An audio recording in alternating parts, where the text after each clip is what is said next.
Bonjour tout le monde, on est lundi 4 mars, on démarre la semaine avec le soleil et alors là, moi je revis parce que on a tellement peu vu le soleil là, les mois d'hiver, ça fait trop de bien. Donc il y a eu une toute petite gelée ce matin. Moi je vais continuer tranquillement mes repiquages dans la serre et je pense travailler dehors cet après-midi. Enfin, j'ai encore quelques vivaces et des bricoles à planter et je vais voir si le sol est travaillable pour continuer de préparer les nouvelles planches.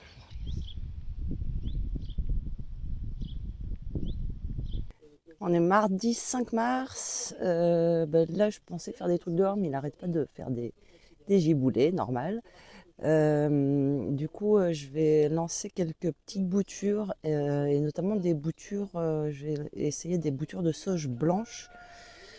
En fait, j'ai pas trop de succès avec les semis à chaque fois. J'ai une graine qui lève parmi quelques dizaines. Je vais tenter des boutures parce que je voudrais quand même essayer de les reproduire. Donc voilà, là j'ai deux beaux pieds en pot. J'en ai aussi au jardin, mais je préfère en avoir aussi en pot dans le tunnel pour avoir le plus de chances possible de les conserver. C'est moi ça fait plusieurs années que j'en ai au jardin. C'est assez rustique en sol assez drainé. Donc voilà. Et donc là, je vais aller prélever des petites pousses comme ça. Et puis tenter les boutures. Voilà, j'ai pris mon mélange terreau de semis, perlite, vermiculite, dans lequel je fais les boutures. Comme je disais la semaine dernière, ça c'est un mélange qui n'est pas trop riche, c'est ce qu'il faut pour les boutures, qui est bien drainant grâce à la perlite et qui retient relativement bien l'humidité grâce à la vermiculite. Voilà, donc les boutures, il faut que ce soit dans un substrat constamment humide et surtout pas détrempé pour éviter que ça pourrisse. Si c'est de la menthe ou quoi, c'est pas grave, ça prendrait même dans un verre d'eau, mais pour la plupart des plantes, c'est ce type de substrat qu'il faut. Donc voilà, là j'ai prélevé mes petits brins.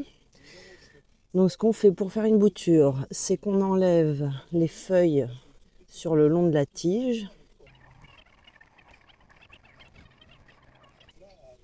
Voilà, on obtient ça. Et ensuite, ah mince, j'ai pas mes ciseaux. 2 secondes. Voilà. Et ensuite, en fait, on va couper la moitié, 2 tiers des feuilles qui restent.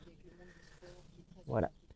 Pour en fait, ça évite à la plante au bout de plante de passer trop d'énergie dans ses feuilles, de faire trop de photosynthèse et surtout trop d'évapotranspiration. Donc voilà, on réduit au maximum le feuillage. Et après, on insère, on fait un petit trou avec un bâtonnet. On insère la bouture. Et voilà, on fait de même avec tout le reste. Et aussi, on coupe la tige juste sous un nœud. Donc un nœud, c'est là, ça ne veut pas faire le point, mais c'est là à la jonction des feuilles. Et donc vous pouvez procéder, faire des boutures de cette façon avec à peu près, énormément de choses comme par exemple le romarin, vous ferez comme ça, la lavande, vous ferez comme ça, divers arbustes. Voilà, c'est la technique de base pour faire les boutures, c'est celle-ci. Et donc après, ensuite, on met à un endroit pas trop, de préférence pas en plein soleil. Et on garde humide. Éventuellement, on peut recouvrir d'un sac plastique ou un tronçon de bouteille, ce qu'on veut pour vraiment garder l'humidité. Et on attend en général quelque chose comme 3 semaines. Ça dépend un peu des espèces. À 3 semaines, on peut commencer à regarder s'il y a un peu de racines. De toute façon, on voit, quand la bouture a bien pris, on voit que la plante commence à se développer, à émettre du nouveau jeune feuillage. Voilà, les petites boutures sont parties. Puis j'ai profité pour lancer aussi des petites boutures d'un très bel origan, Origanum Kent Beauty, il s'appelle. Il fait une vraiment superbe floraison. Donc pareil, j'en ai un au jardin et j'en ai un beau pied en pot là dans la serre. Donc voilà, on va attendre de voir ce que ça donne. Bon voilà, la grosse averse est passée. Du coup, puisque j'en suis à faire des boutures, je vais vous montrer aussi, je vais multiplier du sédum, qui est une super... c'est vraiment une plante alors là, sans problème, qui fleurit très tôt, très tard à la fin de l'été. C'est vachement bien pour les insectes parce que c'est une période où il n'y a pas grand chose. Voilà, et qui est alors extrêmement résistante à la sécheresse. Moi j'en ai un là qui a poussé tout seul dans un coin de marche d'escalier. Il n'y a pas grand substrat et il se porte comme un charme. Donc voilà, là c'est pareil, on va lancer des boutures de jeunes pousses. J'ai une petite lame et voilà, et je vais prélever des petits fragments. Et puis après, idem, on va les préparer. On va enlever toutes les feuilles le long de la tige. D'ailleurs, si ça vous dit, c'est une plante succulente et les feuilles sont comestibles. C'est tout frais, plein d'eau craquant. C'est sympa. Voilà, donc on prépare ça. Pareil, on taille le feuillage. Et là, c'est prêt à être bouturé. Bon, en général, on se dépêche. Hein, quand on prélève les boutures, ça se dessèche vite. Donc, normalement, on ne fait pas une vidéo et on explique pendant 1 heure un truc. Hop, on prélève et on met direct dans le substrat à bouture pour pas que ça ait le temps de se dessécher. Et voilà, il n'y a plus qu'à attendre. On dirait un petit champ de salade. Ouais, et sinon, un petit truc, si jamais vous voulez faire un tour de votre jardin et recueillir plein de boutures et puis après faire une grosse séance de bouturage pour éviter que ça se dessèche pendant tout le temps. En fait, ça c'est un conseil d'un super jardinier anglais qui présente l'émission Gardener's World. Pardon pour je parle anglais, enfin je lis l'anglais, mais alors je parle très mal anglais. Donc Gardener's World, une émission sur la BBC sur le jardinage, là d'ailleurs qui va recommencer pour la nouvelle saison. C'est vraiment une très très bonne émission. On la trouve en replay. Je vous mettrai le lien de la chaîne YouTube qui le passe. Si besoin, vous pouvez mettre les sous-titres automatiques, mais c'est vraiment une chouette émission où il y a vraiment des conseils pointus. On visite des jardins d'exception. Enfin, vraiment, c'est une émission d'une grande qualité. Moi, j'ai vraiment appris plein de choses là-dedans. Donc, bref, tout ça pour dire que conseil de Monty Don, donc le présentateur de cette émission. Donc, lui, il prend des sacs à congélation là qui se referment, des sacs Ziploc. Il prend ça dans ses poches. Il fait son tour de jardin. Il met chaque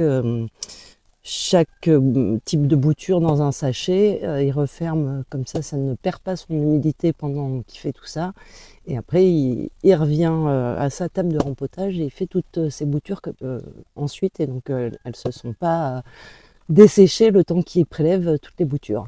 Voilà, si jamais vous avez besoin, c'est une bonne astuce. Et tant que je me suis à multiplier le sédum, il y a une autre méthode là que la bouture classique de tige, c'est carrément de bouturer les feuilles. Donc on prélève des feuilles, en fait on peut utiliser même les feuilles qu'on a ôtées des tiges ou en saison pour pas carrément du coup sacrifier les tiges qui sont les futures fleurs de la fin de l'été. On prélève juste les feuilles et en fait on les insère comme ça dans le terreau, enfin dans le terreau, dans le substrat à bouture. Et voilà. Et comme pour le reste, on attend. Et ça va. Après, en général, la feuille finit par pourrir et puis une petite pousse qui apparaît juste à côté. Bon, je suis allée planter 3 bricoles dehors là après mes boutures, mais je sais pas si vous voyez ou si vous entendez, mais en fait, grosse averse, on s'arrête pas là. Gros soleil, dans la serre il fait super chaud, j'ouvre et après ça se recouvre, grosse averse, je referme, je rentre. Bon, enfin c'est bien parce que j'ai le choix des activités, là j'ai des choses à faire dehors comme dedans, donc tant que j'ai le choix, évidemment il y a des fois où j'ai pas le choix, je fais des trucs sous la pluie, mais là tant que j'ai le choix, je le fais pas.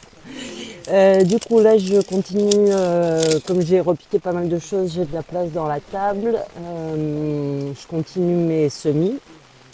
Et donc là je sème du coton.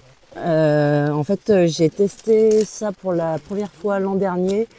J'avais acheté les graines chez un chouette semencier que j'aime bien, que j'avais rencontré à l'époque où je faisais les fêtes des plantes avec mon compagnon. En fait, on avait une librairie itinérante dédiée au jardin et à la nature et on exposait sur des fêtes des plantes. Donc, je les avais rencontrés à l'époque. Donc la boîte à graines, ils doivent être en Vendée, enfin par là, je crois. Bref. Et donc l'an dernier, j'avais acheté, c'est des sachets de 10 graines, je crois. Donc ça avait germination très facile, hein, à 20 degrés. Je crois que j'avais eu 9 levées. Donc ça, je sème en godet parce que c'est de la grosse graine et que ça grandit assez vite. Et donc j'ai eu une récolte, hein, j'ai fait mes propres graines. Même à Noël, j'ai vendu un petit peu de graines. Là, j'ai enfin, je me suis gardé plus que 10 graines, donc je vais voir, de toute façon reproduire des graines et puis peut-être faire une récolte de coton. Alors bon, évidemment, ça demande pas mal d'eau. Si vous avez un sol sableux, je pense que je vous le déconseille. Moi, j'ai un sol qui retient vraiment bien l'eau avec des endroits qui restent plus frais. L'été dernier, moi, je leur mettais un gros arrosage par semaine, peut-être des fois un peu plus, mais c'était pas la folie non plus. Et après, si on veut, on peut les garder en pot pour les hiverner. C'est une vivace, hein, mais par contre, ces gélifs, je pense que entre 0 et 5 degrés, ça meurt. Ça supporte absolument pas de température négative. Donc voilà, on va semer ça. Je sème ça. Moi, je fais des petits trous, je sème ça à peu près à 5 mm de profondeur.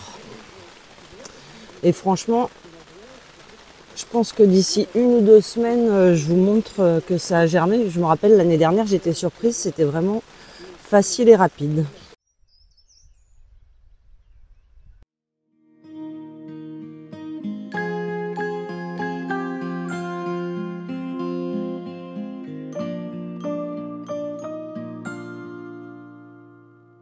Lean back and swallow the key to your heart. You're hiding in your shallow skin, and you're never gonna let me in.